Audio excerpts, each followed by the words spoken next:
तो dear students, जो भी छात्र छात्राएं बीए प्रथम सेमेस्टर फर्स्ट ईयर में हैं, उन लोगों के लिए वीडियो बहुत ही इंपॉर्टेंट होने वाली है, क्योंकि आज की वीडियो में हम डिस्कस करने वाले हैं भौतिक भूगोल के वह सभी क्वेश्चन जो कि इस परीक्षा में बहुत ही ज़्यादा पूछे जाने वाले हैं। ये क्वेश्चंस प्रत्येक परीक्षा में पूछे जाते हैं। आप लोग पूरा मॉडल पेपर उठाकर देख लीजिए, कहीं ना कहीं ये क्वेश्चन ज़्यादा से ज़्यादा मिलने वाले हैं। तो ये वह सभी क्वेश्चंस हैं जो सभी विश्वविद्यालयों के लिए महत्वपूर्ण है, जिनका भी भौतिक भूगोल है। भौतिक भूगोल के अंतर्गत अतुलहुत्रे के कुछ प्रश्न हैं यहाँ पर जो आप लोगों को बहुत ही इम्पोर्टेंट हैं और बहुत ही ज़्यादा पूछे जाने वाले प्रश्न हैं। तो यदि ये प्रश्न आप लोग तैयार कर लेते हैं तो आप लोगों को जो 2-2 नंबर वाले क्वेश्चन होते हैं वो 2-2 नंबर वाले क्वेश्चनों का प्रॉब्लम सॉल्व हो जाएगा। आप लोग बहुत ही जल्दी तरीके से सभी क्वेश्चन कर सकते हैं। बहुत ही आसान से शब्दों में यहाँ पर सभी क्वेश्चन के आंसर प्रोवाइड किए गए हैं।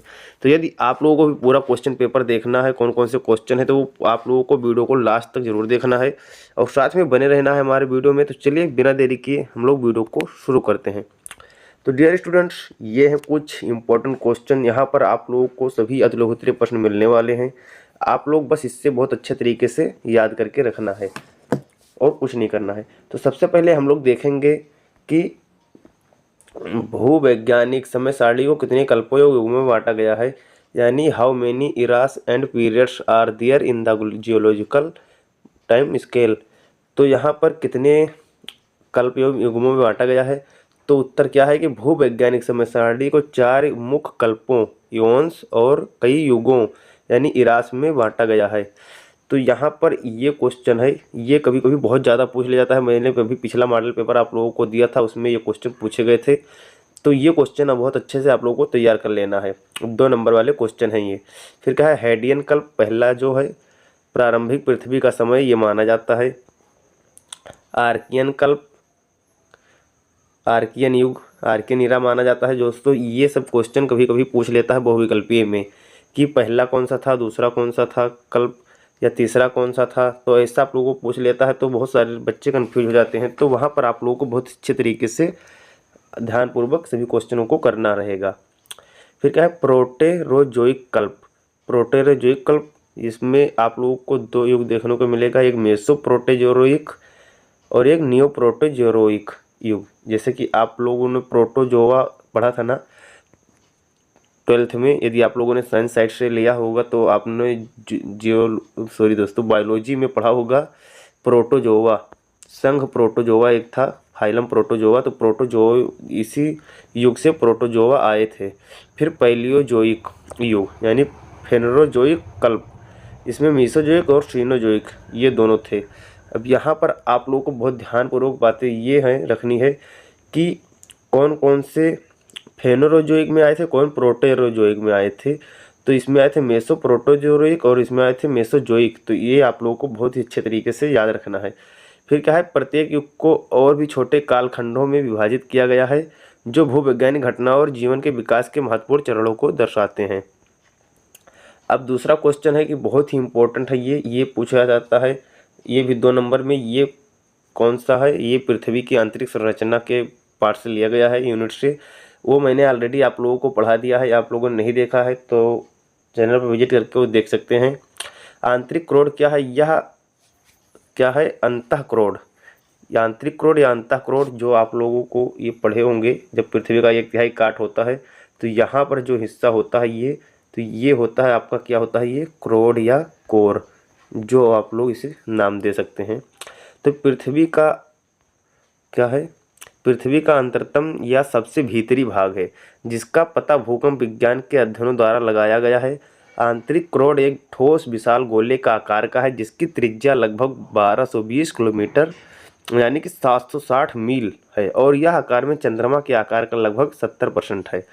माना जाता है कि यह लोहा निकल की मिश्र धातु से निर्मित है और इसका तापमान सूर्य के सतह के तापमान के समान ही लगभग है, यानी कितना, 57 degree Celsius, 5700 kelvin, 5430 degree Celsius. तो आप लोग को इतना टेम्परेचर देखने को मिलेगा कहाँ पर, क्रोड का। और क्रोड में ही क्या पाया जाता है, जैसे कि लोहा और निकल, यानी कि आप लोगों ने इसका नाम आप लोगों को पता होगा ना कि सबसे निचली परत का क्या नाम था, निफे, यानी कि निकिल। और फेरस, फेरस का हो गया लोहा और इसका तो निकल हो ही गया। फिर हम देखते हैं नेक्स्ट, उसके आगे आप लोग पहले देख लीजिए, ये यहाँ पर फिगर भी दिया गया है, जैसे ये देख लीजिए, ये है हमारा क्रोड। यहाँ पर जैसे ये पूरी पृथ्वी है, यहाँ पर क्रोड यहाँ पर पाया गया है। बहिर्मंडल, थर्मोस्फीयर, मेसोस्फीयर, समताप मंडल, क्षोभ मंडल। ये कौन सा है?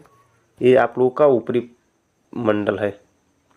अब यहाँ से पपड़ी, ऊपरी सी, आच्छादन, बाहरी गुदा, फिर अंदरूनी तत्व, तो ये यहाँ पर देखने को मिलेगा। आप लोग यहाँ से बहुत अच्छे तरीके से समझ सकते हैं कि कहाँ पर आखिर क्रोड पाया जाता है। फिर क्या, भूकंप मूल एवं भूकंप अधिकेंद्र किसे कहते हैं? तो भूकंप आप लोगों को पढ़ा दूंगा मैं बहुत अच्छे तरीके से। पहले ये जान लेते हैं भूकंप मूल और भूकंप अधिकेंद्र क्या है। तो भूकंप मूल जो होता है, क्या होता है, जहाँ से भूकंप उत्पन्न होता है। तो यहाँ पर हम देख लेते हैं आसान से शब्दों में कि भूकंप मूल वह स्थान होता है पृथ्वी के भीतर जहाँ भूकंप उत्पन्न होता है। यह वह बिंदु है जहाँ ऊर्जा का अचानक विमोचन होता है और भूकंपीय तरंगें उत्पन्न होती हैं। यानी जहाँ से भूकंप उत्पन्न होता है, जहाँ से ऊर्जा का अचानक विमोचन यानी कि उद्गम होता है, उससे हम क्या कहते हैं? भूकंप मूल कहते हैं। अब फिर भूकंप अपकेंद्र क्या है? कि जहाँ पर हमारा भूकंप का सबसे पहले पता चले, यानी कि जैसे लंबवत, जैसे हमारा भूकंप मूल ये है और सीधा ऊपर की ओर जहाँ निकलता है उसे ही हम क्या बोलते हैं? भूकंप अभिकेंद्र। वह स्थान होता है जो भूकंप मूल के ठीक ऊपर पृथ्वी की सतह पर स्थित होता है। यह वह बिंदु है जो सतह पर भूकंप का सबसे अधिक प्रभाव अनुभव करता है। यानी कि जब सीधे लंबवत जहाँ पर पृथ्वी पर भूकंप का ज्ञात होगा उसे ही हम लोग क्या बोलते हैं? भूकंप अभिकेंद्र। अब नेक्स्ट क्वेश्चन देख लेते हैं। बहुत ही अच्छा क्वेश्चन ये भी दिया गया है कि एक्सप्लेन द फिजिकल ज्योग्राफी। ये बहुत ही क्वेश्चन इंपॉर्टेंट है, इससे आप लोग मोस्ट इंपॉर्टेंट में करके रखना, क्योंकि ये क्वेश्चन बहुत ही ज़्यादा रिपीटेड क्वेश्चन है। ये क्वेश्चन बहुत ही ज़्यादा पूछा गया है।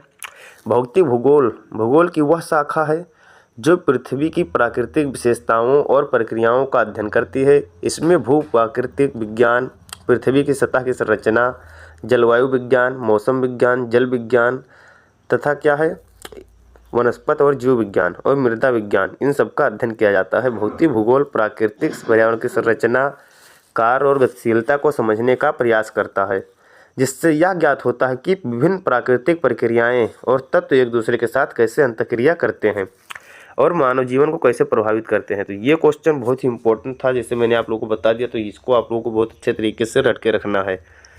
फिर देखते हैं नेक्स्ट क्वेश्चन, बहिर्जात शक्तियाँ क्या है। अभी मैंने पिछला वीडियो ही डाला था बहिर्जात शक्तियों के ऊपर और अंतर्जात अंतः शक्तियों के बारे में। तो बहिर्जात शक्तियाँ और अंतः शक्तियाँ क्या है, यानी एक्सोजेनेटिक और एंडोजेनेटिक फोर्सेस। तो बहिर्जात वह शक्तियाँ हैं जो बाहर से लगती हैं, बाहर से ऊर्जा द्वारा पृथ्वी पर लगती हैं, जिससे कि पृथ्वी के वायुमंडल के अंतर्गत उत्पन्न होते हैं, या बाह्य बल। ये वायुमंडल दिया गया है, वायुमंडल के साथ साथ जलमंडल और बहुत सारे कारकों से होता है। बहिर्जात बलों के परिणाम स्वरूप धरातल का निम्नीकरण होता है, इसलिए उन्हें भूमि का निम्नीकरण करने वाले बलों के रूप से जाना जाता है। उदाहरण के लिए जैसे बहिर्जात प्राकृतिक शक्तियाँ क्या है? मौसम, प्राकृतिक आपदाएं जैसे बाढ़, भूकंप और जलवायु परिवर्तन। इसी के साथ आप लोग को यहाँ पर अनाच्छादन देखने को मिल जाएगा, जैसे कि अपक्षय, अपरदन, ये सब, सुनामी, ज्वार भाटा और बहुत सारे ऐसे कारक हैं जो आप लोगों को यहाँ पर देखने को मिल जाएगा। फिर देखते हैं डेल्टा को परिभाषित कीजिए। तो डेल्टा क्या होती है? नदी। डेल्टा किसी नदी के प्रवाह में बहने वाले तलछट जैसे कि मिट्टी व अन्य सामग्री के ऐसे स्थान में ठहरने और फैलने से बने त्रिभुज आकार के स्थल रूप को कहते हैं। तो इससे क्या कहते हैं? डेल्टा। जहाँ नदी का बहाव धीमा हो जाता है, ऐसी जगहों में देखा जाता है जहाँ नदी किसी महासागर, समुद्र, झील व अन्य जलाशय में प्रवेश करती है, जैसा कि आपको चित्र में दिखाया गया है, आप लोग देख सकते हैं। ये होते हैं डेल्टा। तो सबसे बड़ा डेल्टा कहाँ पर उपस्थित है? सुंदरवन में उपस्थित है, जो पश्चिम बंगाल में पाया जाता है। फिर बरखान। बरखान क्या है? बरचन या बरखान, आप लोग इसे दोनों बोल सकते हैं। मुख्य रूप से एक दिशा से आने वाली हवा द्वारा निर्मित अर्धचंद्राकार आकार के रेत के टीले हैं। सबसे आम प्रकार के बालुका स्तूपों में यह एक आकृति दुनिया भर के रेगिस्तानों में उपस्थित होती है। बरखान का अग्रिम किनारा हवा की दिशा में होता है और दोनों किनारों के बीच की दूरी हवा की दिशा में विस्तृत होती है। जैसे आप लोग ये देख सकते हैं, जब कोई यहाँ पर जैसे मान लीजिए कोई अवरुद्ध आ गया, जब हवा चलती है तो यहाँ पर कोई अवरुद्ध आ जाता है, तो इधर और इधर की मिट्टी रुकी रह जाती है और साथ में इधर की मिट्टी उड़ती चली जाती है तो और पीछे इकट्ठा होता जाता है इससे। तो इसी प्रकार से यहाँ पर देख लीजिए ऐसा है, और इधर पीछे की ओर इकट्ठा होता जाता है, तो इसी को क्या बोलते हैं, बरखान बोलते हैं। अब यहाँ पर देख लीजिए कितने बड़े बड़े बरखान हैं, आप लोग यहाँ पर देख सकते हैं ये वाला। फिर क्या है, वायुमंडल की कौन सी गैस पराबैंगनी किरणों को सोख लेती है? बहुत ही अच्छा क्वेश्चन है कि जो ओजोन परत है वो पराबैंगनी किरणों को सोख लेती है। तो ये इसी परत को आप लोग क्या बोलते हैं, लाइफलाइन मंडल भी बोल सकते हैं, या और ओजोन मंडल बोलते हैं इसको। फिर क्या है, वायुमंडल की विभिन्न परतें कौन कौन सी हैं? तो वायुमंडल की विभिन्न परतें आप लोग देख सकते हैं। पहला है क्षोभमंडल यानी कि ट्रोपोस्फेयर समताप मंडल, फिर मध्यमंडल थर्मोस्फेयर, और फिर बहिर्मंडल। तो ये इतने होते हैं यहाँ पर आप लोग देख सकते हैं। उसके बाद आप लोगों को फिर से एक देख लेना है कि ज्वार भाटा से क्या तात्पर्य है। ज्वार भाटा से तात्पर्य है कि चंद्रमा की गुरुत्वाकर्षण शक्तियों के कारण समुद्री जल के उठकर आगे बढ़ने की प्रक्रिया को ज्वार, और नीचे गिरकर पीछे लौटने की प्रक्रिया को हम लोग भाटा बोलते हैं।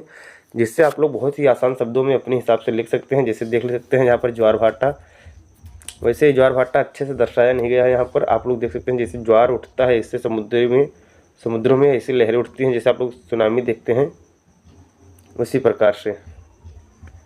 तो ऐसे करके ऐसे होता है। और फिर तो ये होता है ज्वार भाटा।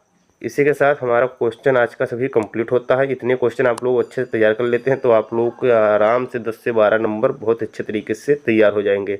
तो आई होप आप लोगों को वीडियो पसंद आया होगा। वीडियो पसंद आया है तो वीडियो को लाइक कर देना, और साथ में हमारे चैनल को सब्सक्राइब भी कर देना, ताकि ऐसे हेल्पफुल क्वेश्चन आप लोगों को मिलते रहे। चलिए मिलते हैं नेक्स्ट वीडियो में, तब तक के लिए जय हिंद जय भारत।